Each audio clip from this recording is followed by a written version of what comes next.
Welcome, everyone. I am Dr. Dream. You are here for my podcast, the DMT Chronicles.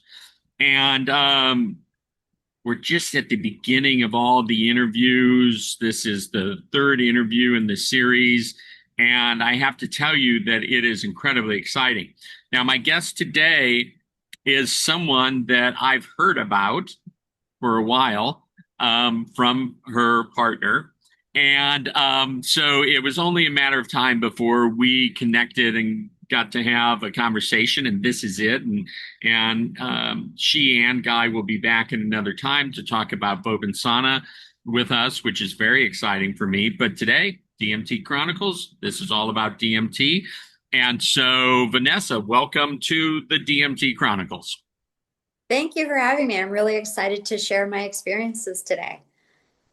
This is this is fun for me in so many senses. Um, and part of it is I don't ever want to sort of guide the discussion or anything like that. So I'm just going to kind of open it up for you to start wherever you'd like to start and take us on a journey as it were. Okay, for sure. Back in 2017, I had a breakup with a boyfriend before I met my current partner, Guy, and he took his life. And after that, I had a really hard time. Just obviously, it's a hard thing. I kind of felt responsible for the fact that that occurred, and because we broke up and I was the one who led the breakup. And I was taking mushrooms quite a bit at the time just to kind of help my depression, like microdosing. But then one day I heard the Joe Rogan podcast. I don't know if you know the infamous lines about DMT, mushrooms times 1,000, plus aliens, right? So I'm like, I gotta try this. I gotta get this medicine. I don't know where to even start to look for it because, not like today where it's really available. It wasn't back in 2017. And the first place I kind of went to was my cannabis dealer. So I smoked cannabis back then, and I asked him, "Do you know where to get this stuff, NNDMT?" And he's like, "No." He's like, "I have cocaine." And I'm like, "No, no, no. This is low vibe, low vibe. I want high vibe. I want this NNDMT." And he says, "Well, I don't know anything about it. I've never heard of it. So I think you're out of luck." And I said, "Okay, no problem." And my search carried on. In about 2 or 3 weeks, the same gentleman came back to me and said, "So I can get that stuff, that DMT stuff." And I'm like, you can get it?" And he's like, "Yeah, but it's expensive." And at that time, I didn't care. I had maybe a little bit more disposable income. And I said, "Okay, well, whatever it costs, I'll buy like whatever you can supply." He's like, "I can get you a gram." So I'm like, "Okay, a gram, perfect."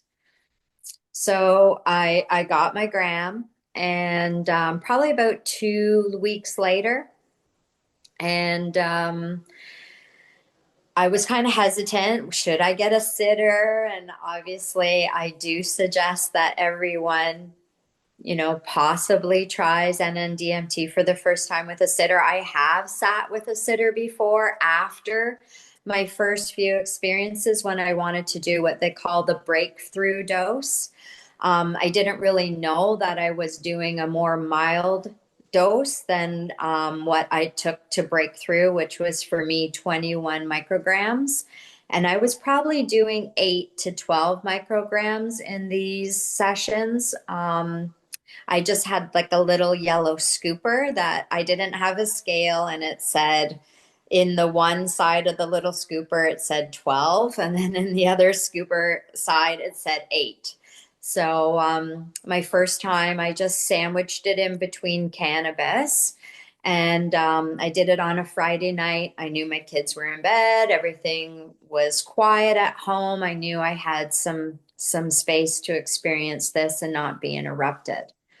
So, I got my little cannabis pipe. I sandwiched it in between cannabis. I wasn't really sure really what I was doing. I did like look at Arrowhead and all the different types of forums to kind of research what to expect. I listened to some Terrence McKenna, and I'm like, I'm good, right? So I put on my pajamas, and no way does it ever prepare you for the experience that you have. And I think especially the first time, it's something really special. My first journey was nothing like I've ever experienced in my life. In subsequent sessions, I've never had that same type of journey. So this was a really life expanding, smokable journey that I had. And so I took my first inhale, I held it in, I let it go. I took a very small second inhale and I laid back. I could feel the medicine come on. It felt like my soul kind of popped through the back of my head. And right away, I went through into this visionary space, closed eye visuals, where I was traveling up through, it looked through like a portal. I ended up in this, I would call it, it looked to me like a lighthouse. And it was a staircase going up, up, up, up, up. And there was books surrounding that staircase. And I just shot straight through that staircase all the way up.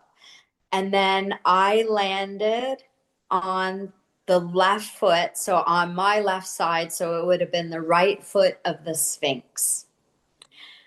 I was, I knew about the Sphinx. I knew about Egypt. My sister was a big Egypt enthusiast. She had written speeches back in public school about mummification and stuff, but I really didn't know very much about Egypt.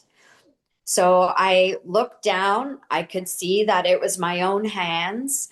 And I looked down to my feet and I could see that the feet were my own, but I was in leather sandals that I don't like. It wasn't like sandals today in 2025 or 2017. They were like wrapped leather around my feet. And I was just walking forward towards the Sphinx. At this point, I kind of got a little scared because it wasn't anything I experienced before. So I opened my eyes and I just checked, yes, I'm alive. Yes, I'm still in my room. Holy shit, this is awesome. And I closed my eyes and laid back.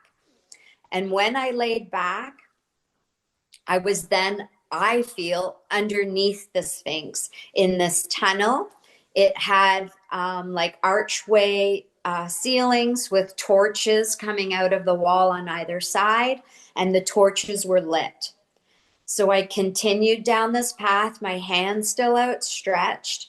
And as I walked down, I saw this torch on my right, and out of the torch came two intertwining serpents, shadow serpents, that came along the wall and up and then scooted down the wall and into my body. At that time, my stomach in the closed eye visual was vibrating and pulsating. And then again, I got a little scared and I opened my eyes. And the same thing was happening in my real life, in my real body. And I'm a personal trainer, I'm a Pilates instructor. I know I can't roll my stomach like what was occurring at that time, but even in real life, on the medicine, this is what was occurring. And I knew that was fine. That was okay. I was fine. So then I closed my eyes once again. And this time I landed in a space which I can only call the tree of life. It was a black shadow of a tree, and every leaf on the tree was a diamond.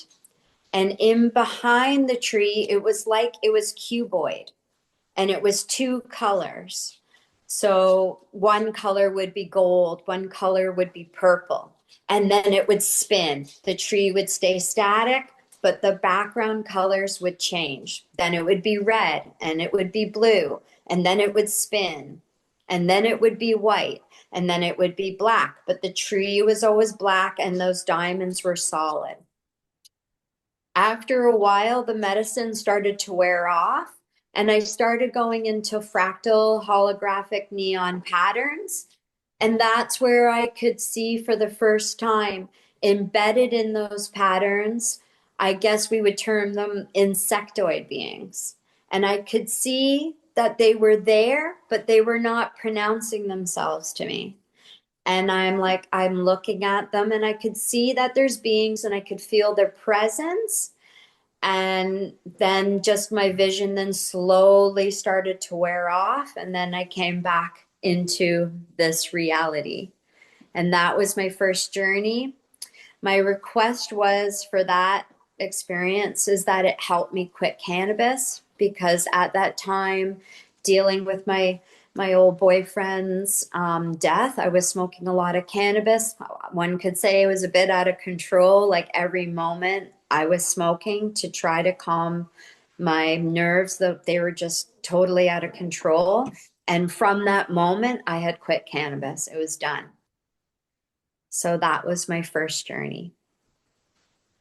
It wasn't, I don't know if you want to ask me anything on that Oh or, no, I was just going to say what a wild first journey, and yeah. your description of everything is truly beautiful.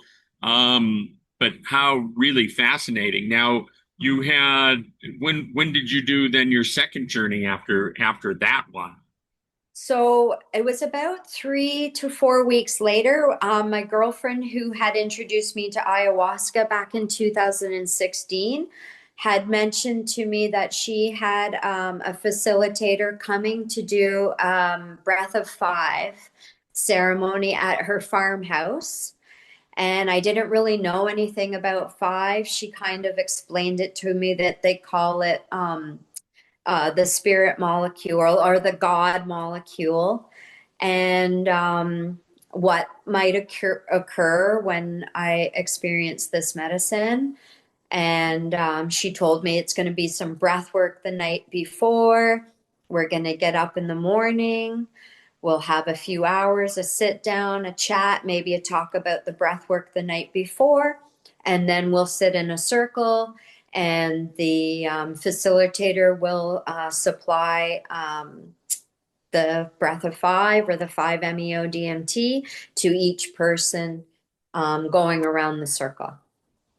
So I agreed to that, and I was interested in trying 5-MeO. I am a bit of a psychonaut all through my teenage years. I really like LSD, and still it's one of my favorite medicines today. Like I love liquid sunshine, and I've done mushrooms, and of course I tried NNDMT, just that one. I still had that almost whole gram left, and I was ready to try five. So I packed my bags. I drove about an hour and a half away to her farmhouse, and we did breath work the night before. And I had a really cool release in my low back, some tension I was holding. We did hepe, and this was a hepe that was from Venezuela. So I'm not sure if it had a bit of the yopo in it, which is another form of 5-MeO that I've also experienced in a ceremony in Mexico. But I did have some really extreme visions with just the hepe. And then, we all talked about what happened through our breathwork journey. We had a light meal, would be our last meal of the night. And then we'd go to sleep. And in the morning, we'd get up and have our experience. There was about 8 of us. My girlfriend did not participate in the ceremony, but her husband did. She was having her moon, so she didn't feel it was a good time for her to participate in the ceremony. So it was me 6 strangers, the facilitator and her partner. So I was about the third person to go and experience 5. Everyone's experience I felt was beautiful and love and light filled. I did my journey. I only did 1 inhalation and I was blasted off. And I can only say that I feel I didn't have any visuals, but I felt like I landed in a family reunion, like I would landed at the gates of heaven, and all of my family was there to greet me. I was hearing, "You're here too soon. What are you doing here? We love you. We miss you." And it felt like I was getting big, giant, ginormous hugs and love. And I was so glad to just be home. This is, oh, sorry.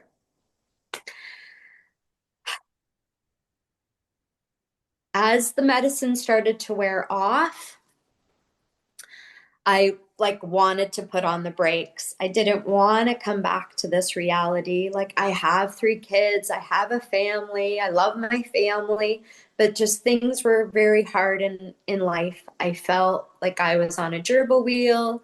I was raising 3 kids on my own. I had experienced this death. I hadn't really experienced much death before in my life. And there was no way I wanted to come back after experiencing that love and just that feeling of home. And I think I don't know, like I talked to my facilitator. He seems very calm and cool when we talk about the experience, but I think he was a little bit worried. I don't know. But I screamed out and like I've never yelled, like I yell at my kids, don't get me wrong, but not like this. I screamed out, "I don't want to be human. I hate humans. They're so cruel." And I was fighting my body. I did not, my soul, my being, my knowingness of Vanessa, she did not want to come back into this body. So the facilitator at the time had the group and I could feel them all put their hands on my body. Someone grabbed my feet. Someone put their forehead to my forehead. Everyone had my hands. People put their hands onto my stomach. And they were all calming me down, telling me that life is good here. You have a family. You have a life here. Come back. We love you here.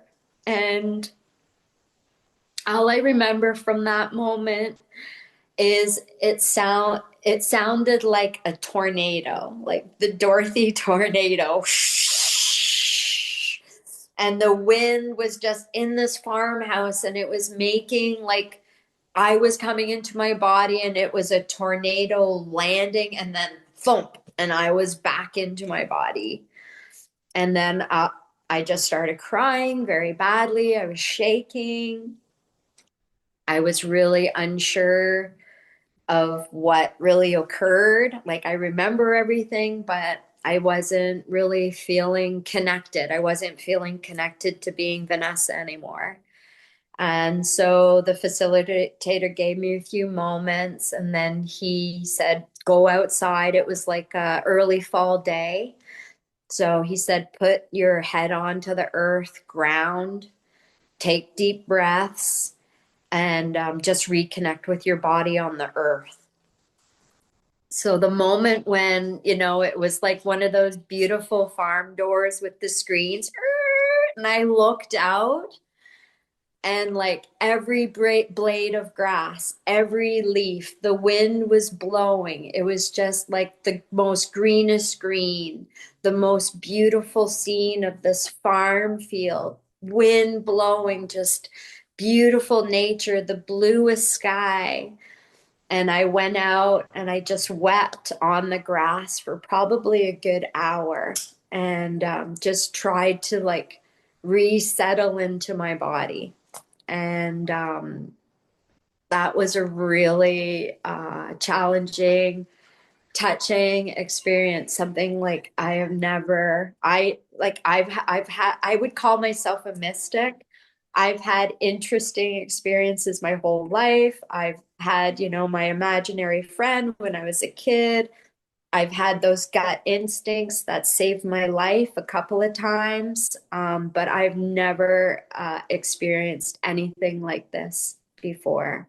And at that moment, like if the NNDMT didn't shift me from the materialistic, hardworking mom, trying to work every day, getting those bucks, you know, trying to make it work out in this 9 to 5 regime, I was done. I was done with that. It started on my spiritual path. Yeah, it was a beautiful journey. My friend's partner, he came out, "Are you okay? Are you fine?" And once I said, "Yeah, I'm good. I'm just glad to be here and glad to be back in my body." And he goes, "Well, since you're good," he goes, "that was the best freaking MEO experience I've ever seen. Holy shit." And I was just like, well, I'm excited to see other people's experiences now. And after a few minutes, I went back in and I was able to sit and be with the others while they finished their journeys. But it's true, no one's experiences was like mine. And I've tried 5 after that a couple of times with the same facilitator, and my experiences were never the same. And his little saying was, "You can't ever step your foot in the river the same place twice." So I'll accept that. And I'll just put it up to just having the most experience, the most incredible experience that I've ever had in my life. Yeah. Wow, that just is incredible, amazing. And then the emotion that it still brings up to Oh, this yeah. day really speaks to how the powerful impact that it's had. Thank you for Yeah. sharing that. Yeah. Thank you. Thank you. And it really continued on to the next day. I was obviously sober. I went home that night and I was in awe. I was in an area called the Blue Mountains, which is just about an hour from where I lived, Collingwood, Ontario. Going through the Blue Mountains, looking at the scenery, experiencing the beauty, and just it was kind of like a rebirth. I really felt like I was reborn. And I got home, had a great dinner with my kids. We spent time. We didn't really talk because I had younger ones, right? So I didn't really talk to them about the experience. My eldest was in grade 12, and then I have a grade 10, and then a son. I think he was probably in like grade 2 or 3 at that time. So they had a 7 years difference from my youngest to my oldest. And I remember I took Monday off because I knew I'd need to integrate. I probably needed a whole week after that, but you don't know at the time. You think, oh, one day's good. I'll be fine.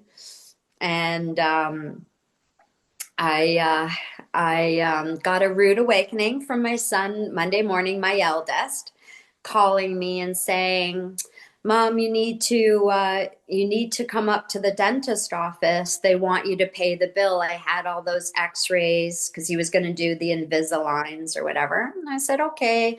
And I go, "And how much was that again?" He goes, "Oh, $800." So here I am going, I just, you know, came back from heaven, and here I am the next day having to worry about my bills again. So I dropped my youngest son off at school and made my way up to the dental office.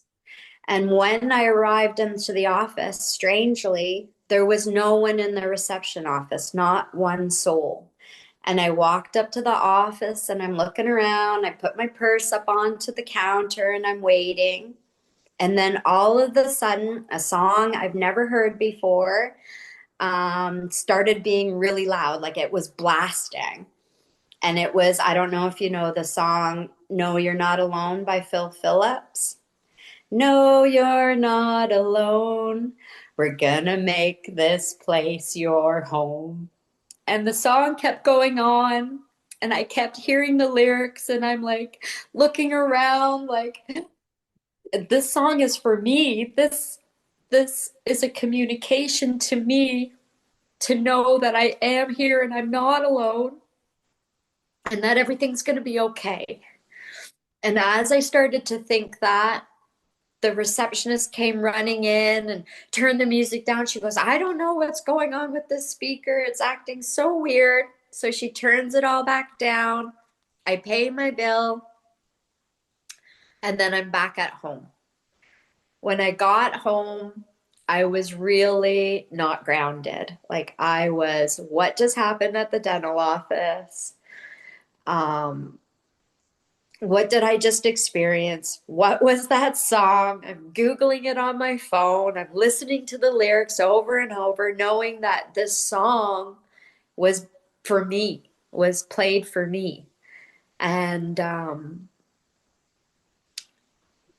unknowingly, I forgot that I thought, oh, well, I need to ground myself. I'm not really sure how to do that right now. I'm like spinning. So I grabbed my little cannabis pipe that I did NN-DMT in a few weeks before, and I filled it with cannabis and I took a puff. And I had my shower running and everything. I was about to just hop into my shower. Like I took this puff and then I realized, oh no, that had NNDMT in it. So I felt okay. I thought the shower will just help me calm. I walked into my shower. I had been suffering with a bit of a sore neck, and the pain was really, really bad in my neck when I got into the shower. And I just asked God, please take the pain away. And then I just started crying. And then all of a sudden, I'm feeling this sensation in my chest. And that feeling was, I feel my higher self. So I was now talking to my higher self. And what I know that feeling to be was the same feeling that I had of my imaginary friend when I was a kid. And I felt this wholeness. And I felt like this person who again was gone for a long time was now here with me in my chest. And we were having this conversation. And he's like, everything's going to be fine. You're okay. You're doing great. You're a great mom. I love Lupo. That's our dog. He's like, Lupo is like the best dog. And he's just like cheering me on the whole way, all through my shower. And I'm like, who are you? Like, how are you talking to me? How am I hearing this? And he just said, I said, what's your name? And he wouldn't say, that will just confuse you if I tell you my name. So I didn't have a name. I, slowly just came out of the shower. I wrapped myself in towels, put my hair in a towel, and then, sorry, and laid down and just continued to have this conversation. And then all I remember is outside I have tons of bird feeders. I'm a bird lover. And I could just hear all my blue jays. They were going crazy. And I said, well, since we're talking, I'm just going to call you Jay. And he said, fine. And we just had this continual talk about like, this is, how you go forward. This is what you need to do. Just know you're okay. Know that your work is fine. Know whatever you're doing. I'm always here for you. I'm always helping you. I'm always guiding you. And then slowly I just kind of collapsed onto my bed and fell asleep, and that sensation went away. And I'm hoping one day it comes back real soon. It was amazing. So this is all transpired 7 or 8 years ago. Give us like the update. Like how did things shift for you? How did, I Yeah, know you do some amazing work for people now to assist and everything. So yeah, give us like the last 8 years from those that trilogy of experiences. right. Well, so I was single and I had sold my Pilates business and I was just working for others at that time. I had met Guy, my current husband now, um, at some events where we had done like the March Against Monsanto, and Guy was doing a lot of writing in that respect and of the environment and stuff. So, from my friends who hosted the 5-MeO ceremony, I reconnected with Guy at an event we were all at. And he started telling me about his experiences, his 5-MeO and his NNDMT. And when I told him about my Egypt experience on NNDMT, he was giving me all of these videos, The Magic of Egypt or something. It's a video series that you can buy. And it was all about Egypt and the real mystical knowledge about Egypt and everything. And soon after that, we got engaged. And then in 2019, we went to Egypt. Um, that was our honeymoon.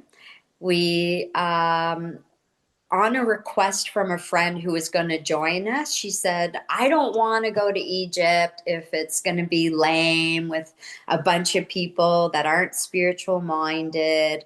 It's got to be vegan. And I was vegan and Guy was vegan at the time. And we're like, yeah, we hear that. So I went on Instagram and lo and behold, this guy pops up from England, Jerry Sargent from Star Magic. I don't know if you've ever heard of him, but he's a character. We decided to go with Jerry on this journey in Egypt. I hadn't met him before. I hadn't been following him. And we got to Egypt. We spent 10 days there, 8 days, I believe it was, floating on the Nile in a Nile cruise. And because we were honeymooners, they gave us like the best spot on the boat at the head of the boat. We had our own balcony and everything. So every day we'd have coffee and we'd be out on the front of this boat, just sailing along the Nile. It was incredible. We spent a night in the Great Pyramid in the King's Pyramid, Cheops, and got a chance to meditate in the well, which they call the very bottom portion of the pyramid, the Queen's Chamber, and then the King's Chamber, where the sarcophagus is. Um, when we got there, it was next level. Like it was like being in a time warp. Guy was all out of sorts. We're like going in, we all have our groups A, B, C, D. You're supposed to stay with your group. We're not allowed our phones or our cameras. And then we're walking in and we're one of the last couples, and Guy's like, I gotta go pee. And I'm like, no, you don't. You don't have to go pee. We're going into the pyramid.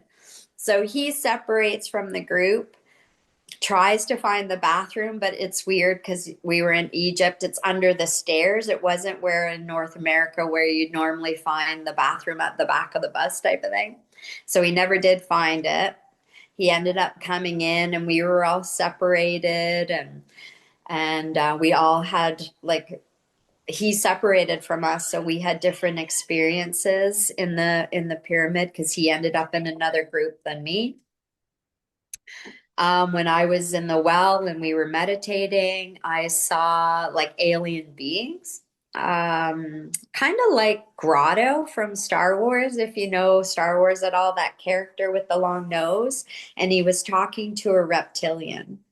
And I always say that, yes, like I'm interested in UFOs, I'm interested in aliens and stuff. I used to watch X-Files, but I'm in Egypt. I wasn't planning on seeing alien beings in my vision.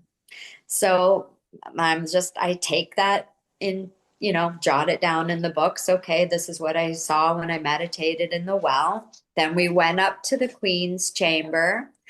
And with Jerry was this beautiful woman that he brought to assist. And she was Irish and she sang these beautiful Gaelic songs while we were meditating. She said she just felt called. And then when she started singing, I felt like I needed to sing.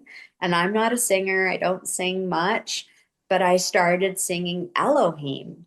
And like I said before, I wasn't a real spiritualist. I was a materialist person. I wasn't religious. At the time, I didn't even believe, like when before I did five, I didn't believe in God. I thought, like, how could God be so cruel? How could this life be so hard? If there was a true God, how would I be experiencing such pain, such sadness, seeing such cruelty in the world? So that when I started singing Elohim, I didn't even know what that meant.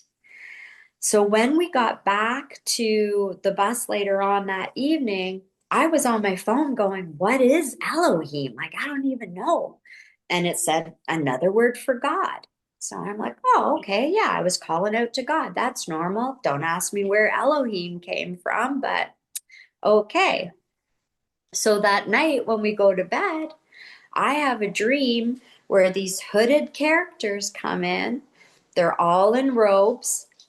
I can't see any faces, and they were lined up like 5-pin bowling.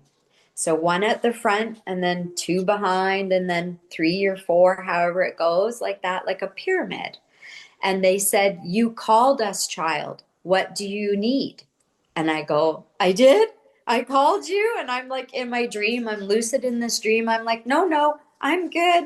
We're okay." And I open my eyes and I'm like, what was that I just experienced?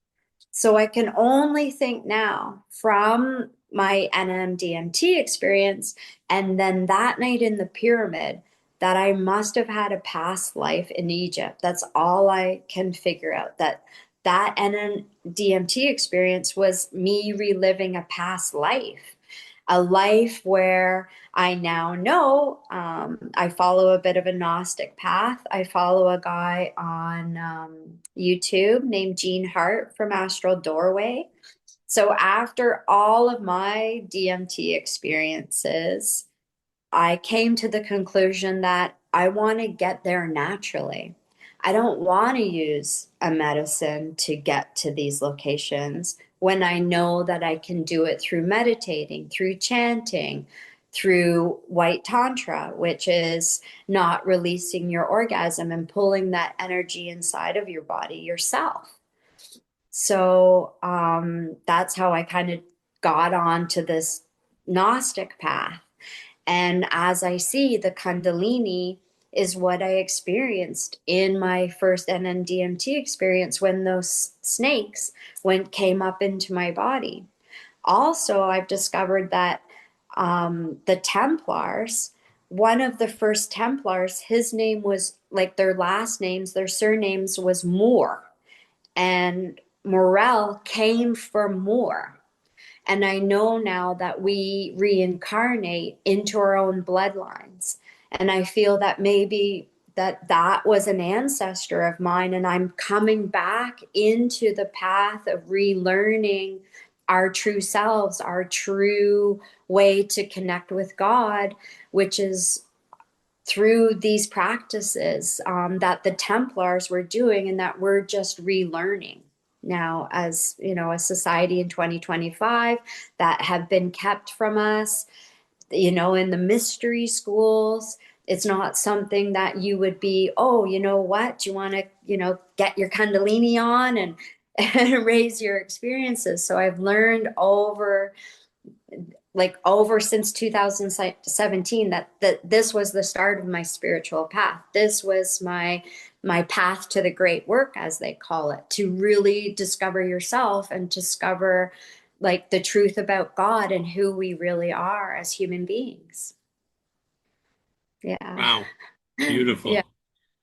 So give us the update from the current you. Speak about whatever practices you're doing now and things because it's been so fascinating. I can't leave it at where you just left.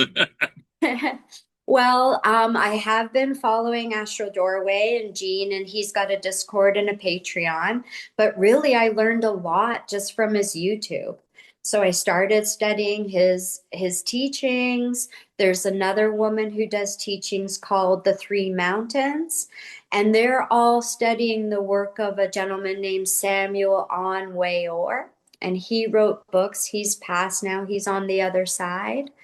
But these teachings teach you how to do different mantras, how to do just meditation, how to use white tantra. So that's another thing that we do is that we'll, guy's not so willing to not, let's say, spill his seed in a nice term, but I am really trying to do that practice and not have an orgasm and then pull that energy up into my body. And things start really happening when you're doing that. Like, I have a traditional Chinese medicine doctor. I don't go to like a regular doctor, let's say. And I was feeling like I had a bladder infection while I was doing all of these practices. So I went to her and she's like, "What are you doing?" She can always tell, like, when I'm doing something different that she hasn't experienced. She feels energy, she has her own guides. And I said, "I'm doing like a Kundalini practice. I'm raising my energy. I'm bringing my orgasm into my body, my own energy." And she goes, "Okay."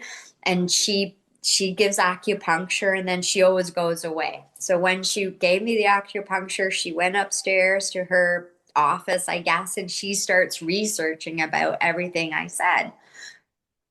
Meanwhile, when she put the needles in, she said, "This isn't a bladder infection." And she's from Taiwan, so I'm not like speaking as well as she would, but she says, "This is trapped energy."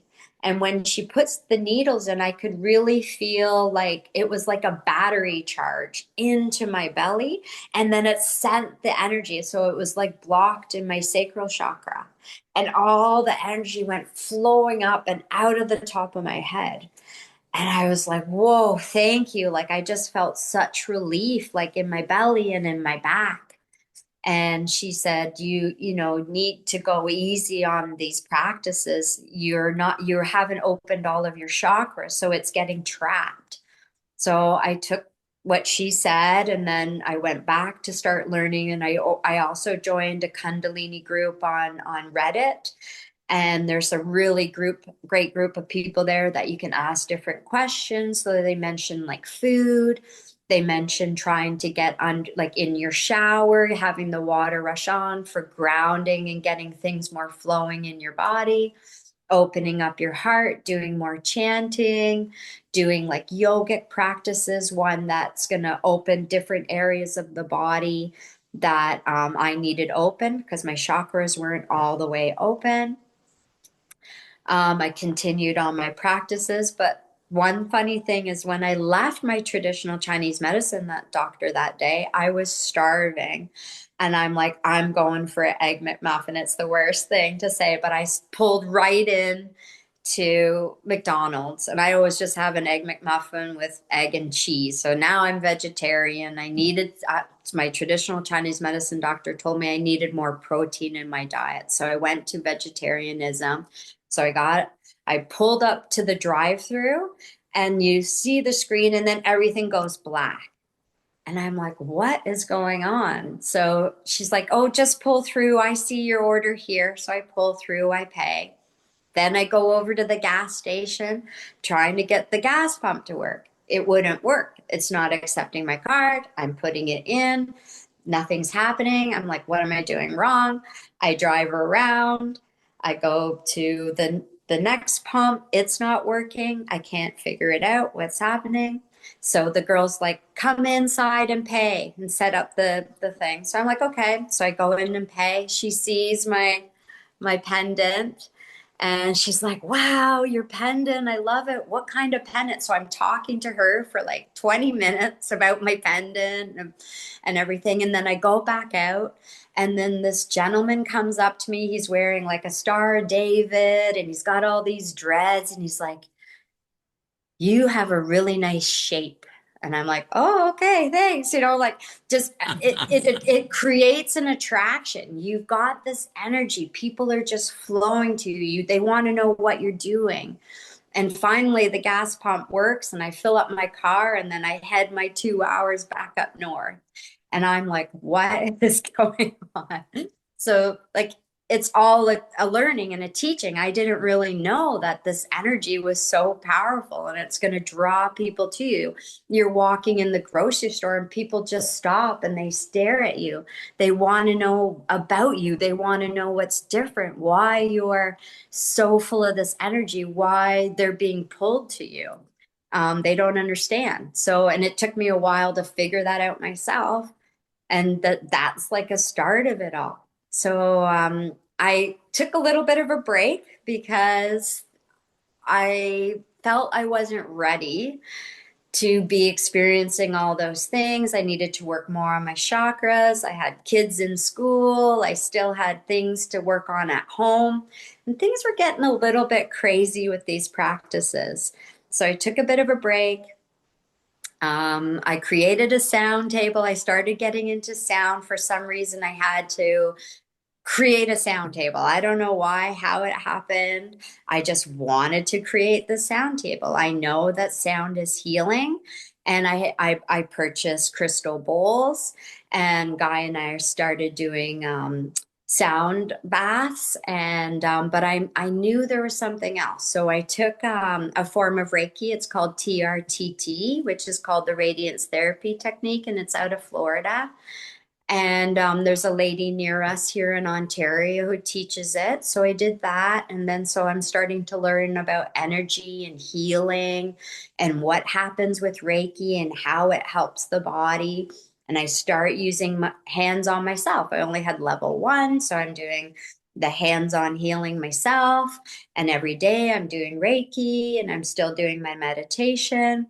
But things kind of slowed down. I fell out of my practices, and I was just really into my sound therapy then. And I had to get the sound bed created, but I didn't know how. So guys like, well, why don't you use your massage table that you have?